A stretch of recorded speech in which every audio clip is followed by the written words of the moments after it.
সকলোকে নমস্কাৰ জনাই আজিৰ ভিডিঅ' আৰম্ভ কৰিছোঁ।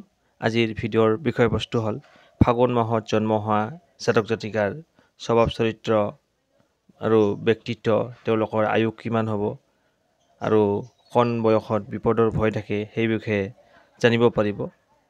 মই মধুনাথ আৰু আপোনালোকে চাই আছে মোৰ ইউটিউব চেনেল MG ৰাখিফল। বেছি পলম নকৰি আহক তেন্তে আৰম্ভ কৰোঁ আজিৰ ফাগুন মাহত জন্ম হোৱা জাতক জাতিকাসকলৰ বিষয়ে কি হ'ব।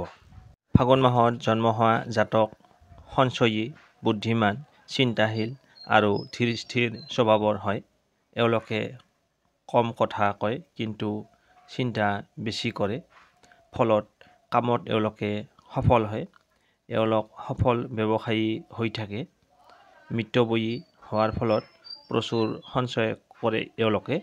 এওঁলোকে উল্টা পুল্টা খৰচ নকৰে। খৰচৰ ক্ষেত্ৰত ভাবি চিন্তি খৰচ কৰে ফাগুন মাহত জন্ম হোৱা জাতকসকলে।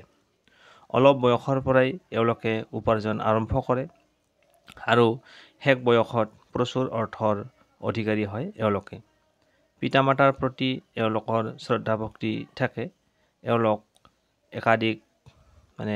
একাধিক বিবাহৰ সম্ভাৱনা থাকে। প্ৰথম জীৱনত এওঁলোকে ৰোগত ভুগিলে পাছৰ জীৱনত স্বাস্থ্য ভালে থাকে।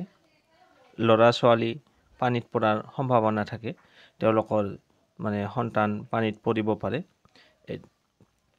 9, 30 আৰু 42 বছৰ বয়সত এওঁলোকৰ বিপদৰ ভয় থাকে। যদি কটা যায় তেতিয়াহ'লে 90 বছৰ জীয়াই থাকে। ফাগুন মাহত জন্ম হোৱা জাতিকা, এইবাৰ আৰম্ভ ফাগুন মাহত জন্ম হোৱা জাতিকাবোৰনো কেনেকুৱা হয়। তেওঁলোক প্ৰচুৰ সুখ আৰু ঐশ্বৰ্যৰ অধিকাৰী হয়। ফলত এওঁলোকৰ অনেক সম্পদ হোৱা দেখা যায়। সাধাৰণতে স্বাস্থ্যৱতী আৰু খঙাল স্বভাৱৰ হয়। খঙৰ কাৰণে অনেকেই এওঁলোকৰ শত্ৰু হ'ব পাৰে। এওঁলোক খুব প্ৰতিপৰায়ণ হয়।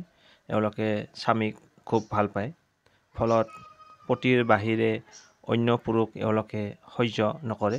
3, 30 আৰু 42 বছৰ বয়সত এওঁলোকৰ বিপদৰ ভয় থাকে। কিন্তু কটা গ'লে 80 বছৰ পৰ্যন্ত পৰমায়ু পায়। ভিডিঅ'টো চাই কেনে পালে জনাব। ভাল পালে লাইক এটা কৰি আমাৰ মনোবল বঢ়াব আৰু আপোনাৰ উপকাৰৰ লগতে আপোনাৰ বন্ধুবৰ্গক ভিডিঅ'টো শ্বেয়াৰ কৰি দিব। ধন্যবাদ।